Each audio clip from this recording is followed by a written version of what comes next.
Obrigado pela lembrança aí, meu amado. João, né, capítulo de número 20, lá pelos versos de número... eu vou até confirmar aqui, para não dar a referência errada. Capítulo de número 20, versículos de número 30 e 31, o João, né, o Evangelho de João, ele vai relatar isso, que há muitos milagres que não foram de fato relatados, escritos, aqueles que Jesus fez. Né? Nem todos foram. Mas os que foram relatados teve uma finalidade, para que as pessoas pudessem crer que Jesus é o Cristo, o Filho de Deus, e para que, crendo, elas fossem salvas. Então os milagres têm o propósito principal, existe o secundário, né? Que é de fato alcançar as pessoas nas suas carências, demandas, suas agonias, tristezas, enfim, socorrê-las. Mas o principal do milagre, do sinal, das ações poderosas do Espírito Santo extraordinárias por meio dos seus discípulos, por meio da sua igreja, é anunciar o Cristo, é confirmar, ratificar, trazer um carimbo na mensagem do Evangelho, tá? Então os milagres têm esse propósito, né, principal aí de estar anunciando o Cristo e confirmando. E aqui muitas maravilhas eram feitas pelos apóstolos. Verso 44, todos, de Atos, né? Atos 2, 44. Todos os que criam estavam juntos e tinham tudo em comum. Essas palavras vão aparecer diversas vezes aqui. Comunhão, estar junto, ter tudo em comum, um só. A gente percebe a união que havia. A gente percebe o sentido de comunidade, né? Tinham tudo em comum. Olha, repartiam tudo. Os cristãos aqui, de fato, que eram comunistas verdadeiros. Não estou falando de Marx, né? Não tem nada a ver aí com socialismo, comunismo, esse movimento sociopolítico do século XVIII, né, para cá, 18, 19. Eu estou falando aqui do comunismo, ter tudo em comum. Eles repartiam tudo. Isso aqui é uma coisa impressionante.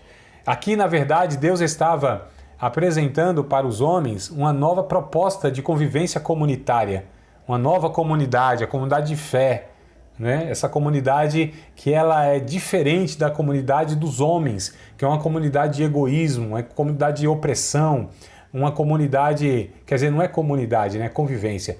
Uma convivência de opressão, convivência de exploração, convivência de injustiça, convivência de um escravizar o outro, convivência de violência, que é o mundão que a gente conhece e vive. E aqui Deus está mostrando um prenúncio, uma maquete, sabe o que é a maquetezinha, né? Uma maquete do reino dos céus, da população celestial, dos filhos de Deus, aqueles que são generosos, solícitos, aqueles que têm o dom do socorro, aqueles que são liberais, aqueles que usam as coisas para abençoar pessoas e não amam as coisas em detrimento das pessoas e nem usam as pessoas para conquistar as coisas e não compra coisas com dinheiro que não tem para mostrar o que não é para as pessoas que não gostam.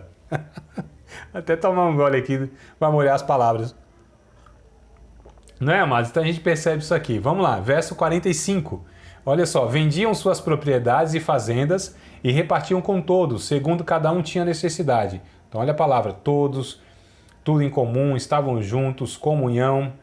Verso 46, outra vez, ó, a palavra, perseverando unânimes, todos os dias no templo e partindo o pão em casa, comiam juntos, com alegria e singeleza de coração, louvando a Deus e caindo na graça de todo o povo. E todos os dias acrescentava o Senhor à igreja aqueles que se haviam de salvar, ou algumas traduções trazem aqueles que iam se salvando, ou aqueles que Deus ia salvando, né? Dependendo das versões aí, vem trazendo essas compreensões. Só para a gente entender aqui, amados, como era a convivência desses irmãos. Uma proposta bem simples, bem definido, né? Está de fato vivendo dessa maneira que um servia o outro. É a comunidade de servos, a comunidade de pastores, onde todos pastoreavam todos. A ideia de pastoreio, no caso que eu estou trazendo aqui, é de cuidado mútuo, né? Que irmãos iam cuidando como é a família e como deve ser uma família. Cuidar uns dos outros, né? Os mais velhos, os mais maduros, cuidam daqueles que são mais imaturos. Aqueles que têm mais recursos, cuidam daqueles que têm menos recursos. Então essa é a ideia bíblica da igreja que nasce aqui em Atos dos Apóstolos, que deveria ser o modelo para todo o sempre. E amém. Então vamos lá, amados. O crescimento foi rápido, como nós lemos aqui, né, no verso 47. muito rápido, né? Ia crescendo muito essa comunidade. E como vai crescendo também vai ter problemas, mas daqui a pouco a gente vê os problemas, tá? Capítulo 4 de Atos ainda, Atos capítulo 4, verso número 4, ó. Muitos, porém, dos que ouviam a palavra, creram, e chegou o número desses homens a quase 5.000. Veja só, amados, poucos dias depois, o que era 3.000, né? Agora já são 5.000. Olha que coisa impressionante, a colheita de almas, um grande avivamento onde pessoas estavam ouvindo o evangelho e iam sendo salvas. Capítulo de número 5, versículo de número 14, amados. Aqui, ó, ainda do livro, um pouquinho mais para frente. E a multidão dos que criam no Senhor, tanto homens como mulheres, crescia cada vez mais. O Espírito Santo ia salvando, ia resgatando pessoas ali, um negócio impressionante. A igreja, só o evangelho era pregado, amados. Só Jesus, nada mais. Não tinha nenhuma outra mensagem. Era só Jesus, só o evangelho, né, poderoso para salvar, que a igreja, inclusive, ao longo dos séculos, ela usou dessa única mensagem, não é certo? Que é a mensagem do evangelho, mensagem da salvação. Basicamente, o resumo máximo que eu consigo aqui para definir evangelho. Todo homem é pecador, está a par de Deus, está longe de Deus, está destinado ao inferno, está condenado. Todo homem é insuficiente para fazer qualquer coisa para se salvar. E Jesus veio, morreu na cruz do Calvário, substituiu o pecador e ele é salvo por crer em Jesus. Basicamente, isso aqui é evangelho simples, não é? Tão simples que, infelizmente, as pessoas estão achando ultrapassado e tentam sofisticar a mensagem do evangelho, que foi a mensagem que foi pregada pela igreja em todos os tempos. E hoje nós vemos sofisticação, coisa assim tremenda. Querem, eu chamo de enfeitar o pavão, né? Então você vê uns caras assim colocando. Paulo se recusou a fazer isso, inclusive. Ele disse: não vou usar palavras de sabedoria humana, persuasivas, não vou com vocês com filosofias de homens, né? Ele não usou da sua retórica, ele não se apoiou no seu conhecimento vastíssimo que ele tinha, ele não usou recursos da oratória, ele não confiou na sua boa dicção, ele não se baseava nos seus academicismos e nos seus conhecimentos acumulados pelos estudos ao longo do ano. Paulo não confiou na sua capacidade de convencimento, de ajuntamento de multidão. Paulo, ele não confiou no acúmulo do seu conhecimento cultural. Paulo, ele só fez uma coisa: pregar a Cristo e a este crucificado. Ele reconhecia escândalo para os judeus, para os gregos, loucura, mas para nós que somos salvos é o poder de Deus. Ponto final, né? Ponto maiúsculo, negrito e itálico, viu? Sublinhado. Põe um ponto desse jeito aí, nessa frase. Então esse crescimento muito rápido, né? Nós vimos que muitos eles eram judeus helenistas. Atos capítulo 6, amados. Vamos lá caminhando aqui no livro de Atos, capítulo a capítulo, para a gente chegar lá, se Deus quiser, no 27, né? No 28, aliás, o último capítulo. Capítulo 6, verso 1, diz assim: ora, naqueles dias, crescendo o número dos discípulos, percebam, cada capítulo vem declarando isso, ia crescendo a multidão, né? Então, ora, naqueles dias, crescendo o número dos discípulos, houve uma murmuração dos gregos contra os hebreus, porque as suas viúvas eram desprezadas no ministério cotidiano. Então, perceba, veio o crescimento, com o crescimento vem os problemas, né? Então, veja bem, crescimento, vem problema, vem as dificuldades. Então, a igreja já foi enfrentando aqui suas primeiras dificuldades. E qual era a dificuldade nessa ocasião? Porque havia duas multidões, ou dois grupos, melhor dizendo, que eram judeus lá de Jerusalém, de cultura hebraica, e judeus de cultura helenista. Esses judeus de cultura helenista eram aqueles que foram dispersos por todo o mundo, né? A dispersão judaica, a diáspora. E eles, embora fossem judeus, mas tinham crescido, tinham se desenvolvido na cultura grega, é a cultura helênica, né? Cristãos, aliás, judeus helenistas é a mesma coisa de judeus gregos, de cultura grega, Porque a Grécia, na antiguidade, o nome dela era Helen. Por isso é chamado de cristãos, ou de judeus helenistas, tá? Então houve grande murmuração. Veja só, já vendo aqui aquela questão da divisão, né? Dos grupos sendo criados, teologicamente refinado, a gente fala assim, panela. Então, né, na teologia bem refinada, acadêmica, a gente chama de panela. Irmãos, vai cair a conexão aqui, vocês conectam de novo aí daqui uns segundinhos, tá bom? Daqui a uns segundinhos cai, vocês já em seguida conectam aí. Que eu falando aqui vai cair em alguns segundos. Então, houve já esses problemas, né, internos na igreja, onde havia grupos que eram atendidos e outros grupos não eram atendidos, porque havia essas preferências. Veja só que coisa interessante, que essas semelhanças hoje não são mera coincidência. Nós temos isso hoje como tinha naquela época. A questão é, foi resolvido, ou foi pelo menos tentado resolver, né, esses problemas naquela ocasião. Isso, amados. Então, aqui a gente já percebe o início dos problemas da igreja, né? Não é para menos, milhares de pessoas, né, ali juntas. Então, houve essa preferência, né? Algumas mulheres, embora fossem judias, mas elas eram de origem grega, então houve essa divisão, que sempre houve essa questão de preferências, né, irmãos? Ser humano, como eu disse aqui no começo. Mas é interessante a solução que se acha para esse problema. Mas a gente percebe que cristãos helenistas, a gente já percebe que vai fugindo um pouquinho aqui dos hebreus, só os hebreus, né? Só os judeus. A gente já tem aí judeus mais, não, entre aspas, puro, né? De cultura grega. A gente percebe que havia sacerdotes também que iam aceitando. Quando a gente às vezes fala assim, não, os líderes religiosos, todos eles rejeitaram Jesus. Não, de fato os líderes religiosos foram os responsáveis pela crucificação de Jesus, etc e tal. E até para amotinar o povo. Mas a gente percebe que alguns, ou muitos, a Bíblia vai dizer, de sacerdotes, eles também aceitaram o Evangelho. Capítulo 6, verso 7, ó. A gente um pouquinho mais para frente aqui, a gente lê, ó, verso 7 do capítulo 6 de Atos. E crescia a palavra de Deus, e em Jerusalém se multiplicava muito o número dos discípulos, e grande parte dos sacerdotes obedecia à fé.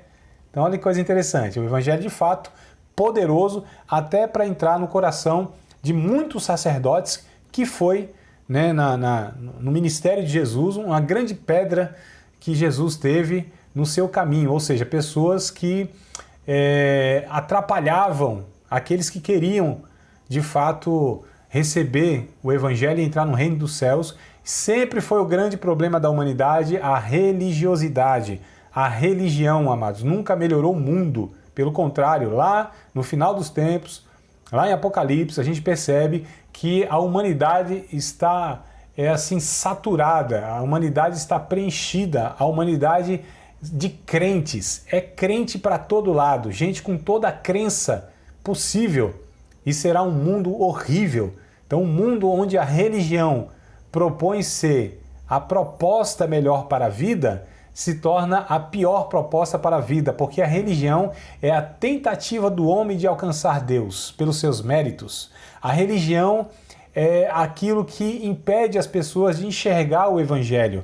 A religião sempre foi um problema de toda a humanidade. A religião, de fato, é o ópio do povo. É a droga da humanidade, é a desgraça do ser humano. A religião é, de fato, o homem, de alguma maneira, querer satisfazer Deus, né, pelos seus feitos. E aí não dá certo, nunca deu e nunca vai dar. Evangelho, definitivamente, nunca foi uma proposta religiosa. Cristianismo nunca foi pretendido e nem pregado, né, por Jesus. Paulo nunca fundou nenhum cristianismo. Então, o cristianismo é algo que vai vir aqui alguns séculos ou 2 séculos depois, a gente vai ver isso aí. É que eu vou falando assim, às vezes a mente vai dando, o que o André está falando? Cristianismo, religião, mas não é evangelho? Não, não é, irmãos. Não é. Não é, definitivamente não. Né? Mas vamos lá, depois a gente vai concluindo aí essas informações. Foi necessário separar pessoas para auxiliar os apóstolos. Aqui foi a solução encontrada bem interessante, né? surgindo assim os diáconos, que a gente vê do capítulo 6, verso 1 ao 6.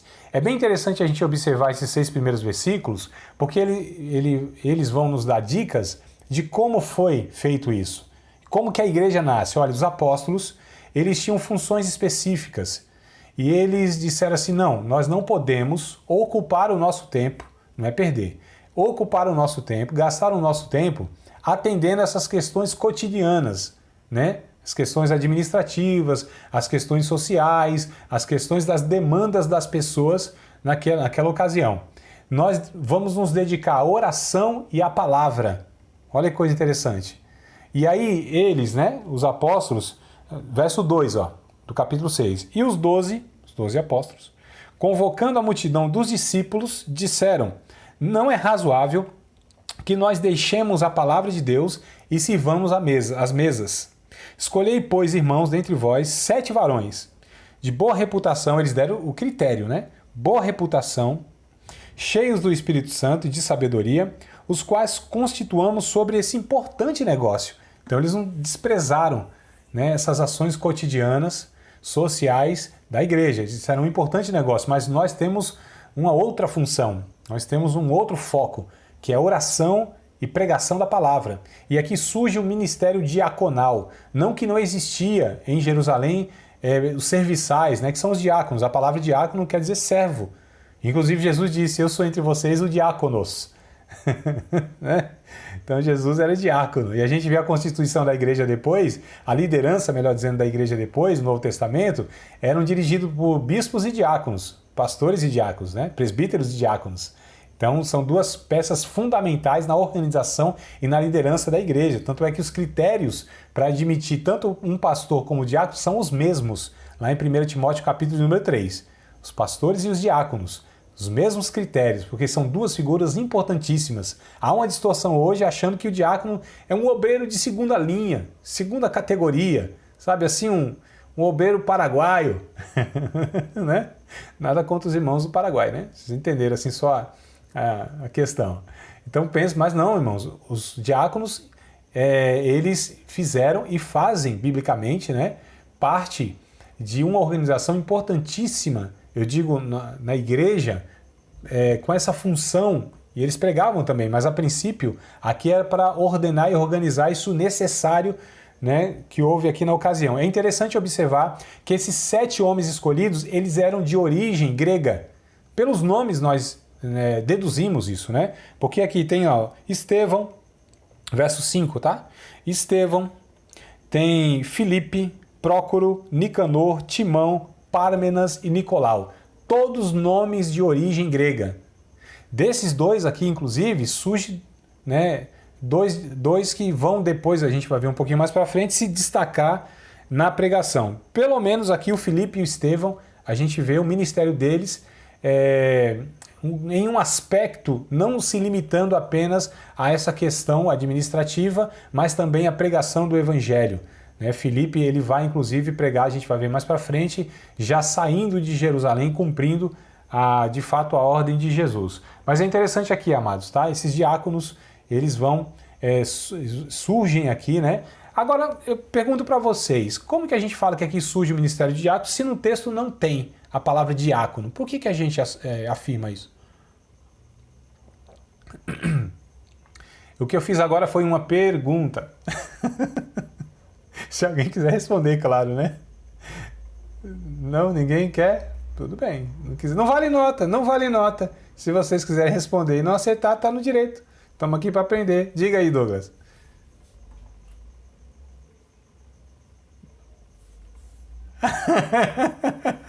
Pergunta foi boa, né? Melhor ainda é a resposta se tiver, né? Tudo bem, querido. Vamos lá pegar o texto aqui. Vamos pegar o texto aí na Bíblia, né? Olha só, eu chamo a atenção de vocês para estar...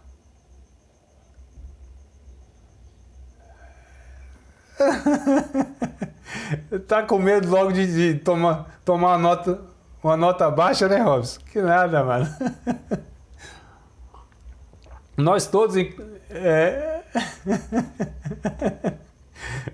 que bênção. Vamos lá, amados. Ó, no texto aqui do capítulo 6, há algumas expressões né, que no português, de fato, a gente não fica tão claro, a gente não identifica. Mas o verso de número 2, por exemplo, no finalzinho, ó, sirvamos a mesa. A palavra servir aqui, de fato, é diácono, né? Aquele que serve. Então, no original, tá lá, né? Aqueles que servem a mesa, os diáconos. No verso de número 4, também tem outra expressão aqui, ó. Mas nós perseveraremos na oração e no ministério. A palavra ministério diz também a respeito de servir. Só que os discípulos, ou melhor, os apóstolos serviam, né? Eles tinham a diaconia na palavra e esses irmãos que cuidavam do ministério cotidiano serviam as mesas. Então tinha os diáconos da palavra e os diáconos das questões cotidianas. Mas todos eram diáconos no sentido bíblico da palavra, tá? Não na limitação específica da função ministerial, tá? Paulo, ele usa duas palavras para se referir como servo. Um é doulos, né? Doulos, e o outro é diáconos. Quando ele fala eu sou doulos de Cristo, ele está falando que ele é servo de Cristo no âmbito espiritual, né? Essa ligação de servo e senhor. Quando ele diz que é doulos dos irmãos, diáconos dos irmãos, ele é servo dos irmãos nesse relacionamento social e humano. Então olha que coisa interessante, nós servimos a Deus e servimos aos nossos irmãos. Não temos como servir um sem servir o outro. Só servimos o outro, Deus, quando servimos o um. Porque não servimos apenas um. João vai completar isso. Quando nós amamos a Deus, né? Aliás, quando nós servimos e amamos nossos irmãos, nós estamos amando a Deus. Não tem como eu dizer que amo a Deus e aborreço meu irmão. Não tem como eu dizer lá em 1 João capítulo 3, hein? Versos 16, 17 e 18. Porque o 3,16 de João é de boa, todo mundo conhece, né? João 3,16, porque Deus amou o mundo de tal maneira, aquela coisa toda. Mas 1 João capítulo 3, verso 16, como Jesus deu a vida por nós, nós devemos dar a vida pelos nossos irmãos, uns pelos outros. Mas ele completa para exemplificar como é esse dar a vida, né? Versos 17 e 18. Se alguém vir o seu irmão tendo necessidade, olha só, e tiver bens neste mundo, e lhe cerrar o coração, como estará nele a caridade ou o amor de Deus? Amados, não amemos só de língua e em palavras, mas em obra e em verdade. Então é bem interessante, né? Todo esse trabalhar do Novo Testamento, da igreja, sempre enfatizando o aspecto social, o aspecto humano também, e não separado, jamais, não há essa separação. A igreja, ela vivia nesse propósito de que servindo as pessoas, amando as pessoas, estavam fazendo isso para Deus diretamente, né? Quando Jesus, em Mateus capítulo de número 25, verso 31 ao 46, ele vai dizer, quando fizeste a um desses pequeninos, fizeste a mim, tendo roupa e eles tendo frio, vocês deram, estavam enfermos, vocês foram lá visitar, estavam na prisão, vocês foram também, estavam com fome e com sede, vocês deram de comer e de beber, e quando não fazem uma dessas coisas aos necessitados, a mim também não fazem. Então é bem interessante a gente sempre entender, amados, e é por isso que esses irmãos morriam, inclusive abençoando, intercedendo e orando pelas pessoas que os perseguiam e os maltratavam, porque eles entendiam, nós temos que amar essas pessoas, porque assim amaremos a Deus. Eles entenderam o cerne, o âmago, a essência, amados, do Evangelho, da mensagem de Cristo, né? Entenderam exatamente quando fizeram isso. E Paulo vai dizer amor. Sem amor, língua dos anjos, dos homens, transportar montes de um lado para o outro, ter todo o conhecimento, decifrar os enigmas, os mistérios do mundo, da humanidade, dar o seu próprio corpo como um martírio, dar o corpo como um missionário no campo, também não vale de nada. Se não for tudo resumindo, né? Amando. Olha que coisa linda, amados. Então é bem interessante, e o próprio Jesus, Em João capítulo 3, verso 35, ele vai dizer assim: nisto me conhecerão que vocês são os meus discípulos, se amardes uns aos outros. Simples assim. Carimbo de Deus, crivo de Deus, se nós amamos uns aos outros, se nós amamos o ser humano. Alguém disse assim: eu amo a humanidade, meu problema é só com algumas pessoas. Não tem como, né, irmão? É o próximo. Nós temos que amar o próximo, Jesus disse. O problema de amar o próximo é que ele está muito perto, né?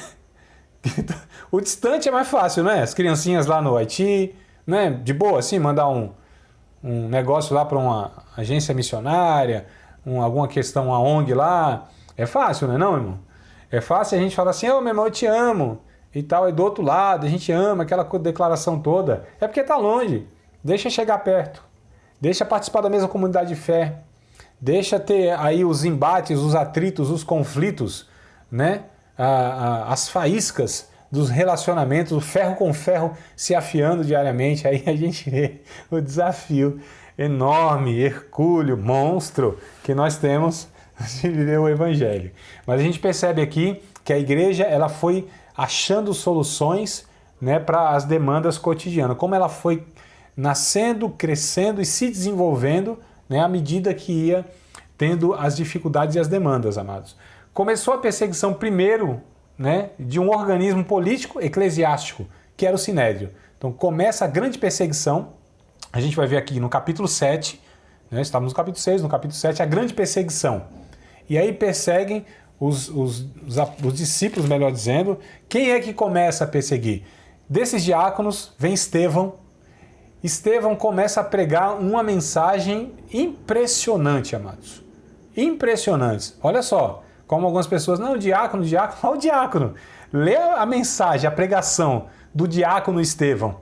Vê a eloquência, o conhecimento histórico dele. Impressionante. Ele pega aqui, amados, e ele traz numa mensagem toda a história praticamente do Antigo Testamento até chegar a Cristo naquela ocasião.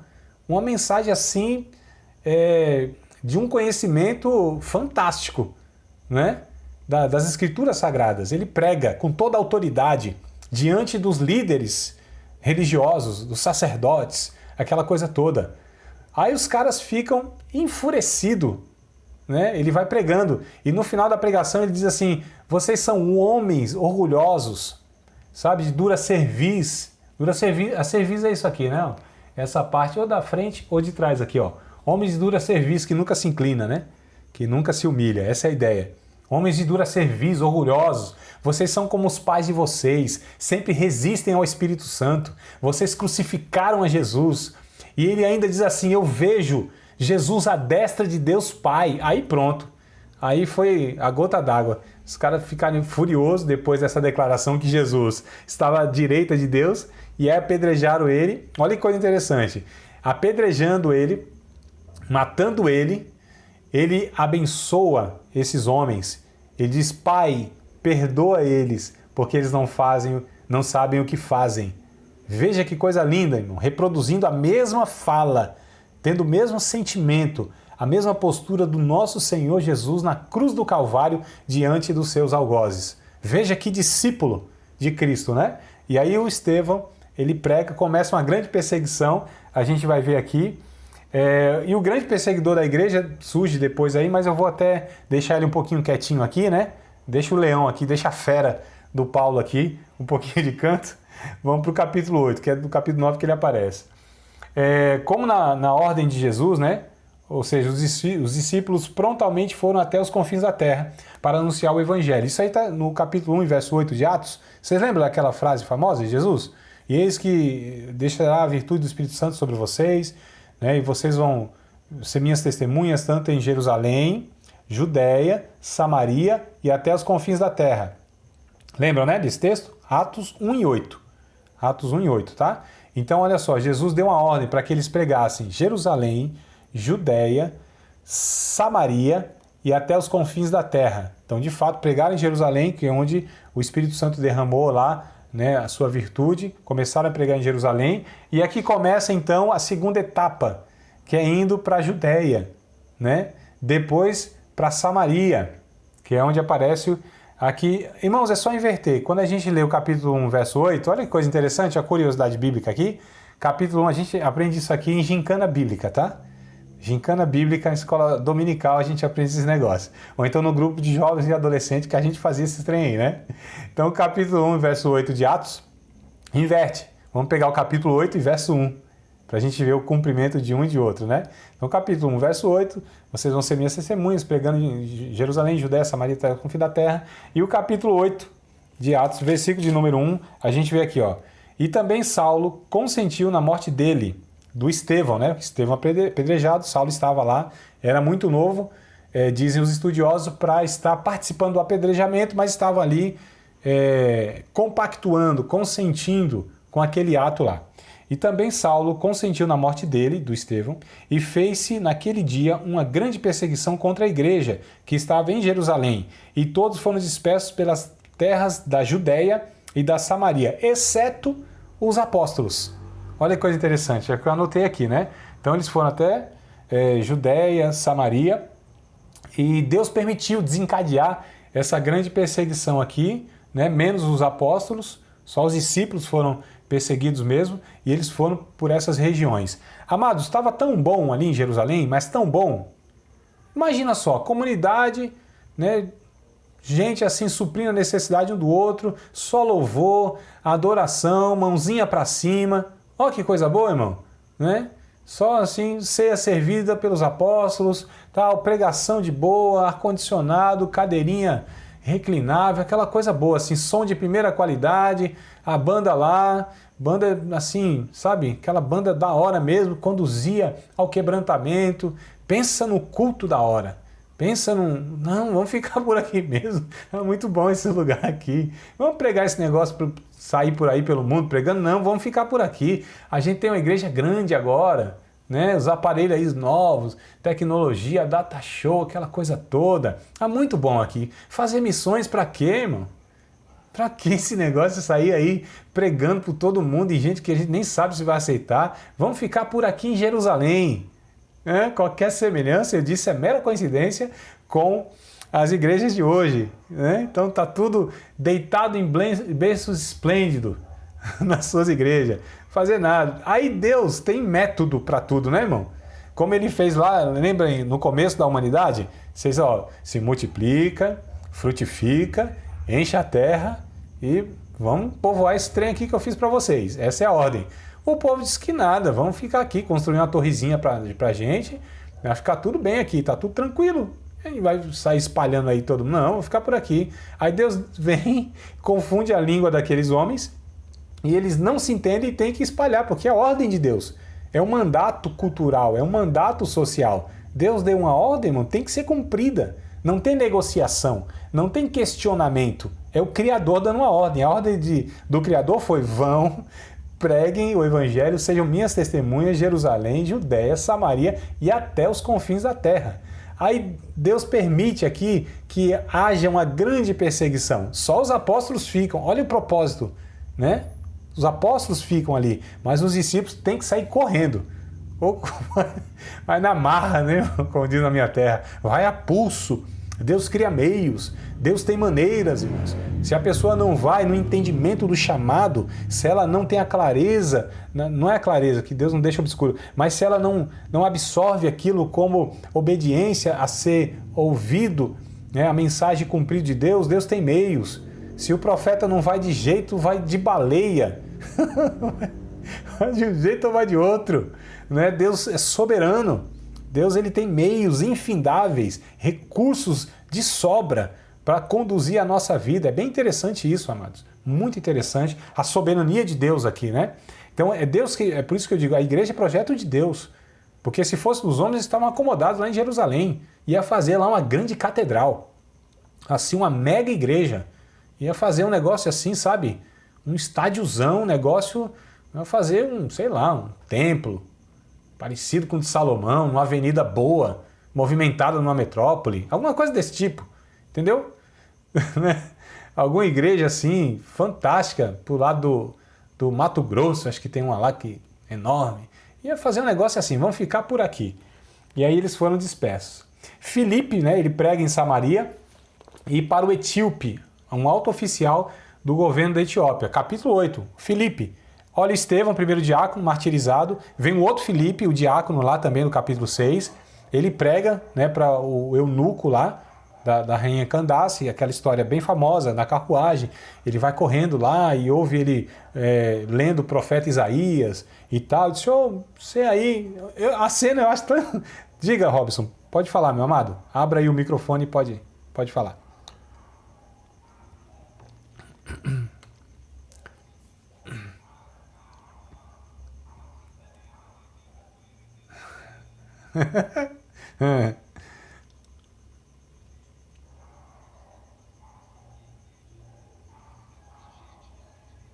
Exato,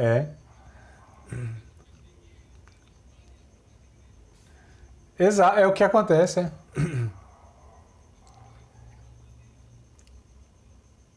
Exato, porque, na verdade, a gente percebe desde lá de Êxodo, que eu me lembro agora, Êxodo, né? Mais especificamente, onde o povo de Deus, quando ele está num contexto de mais sofrimento, existem benefícios de pureza, né? Onde há mais sofrimento, se purificam mais, se separam mais, porque inclusive os corruptos, os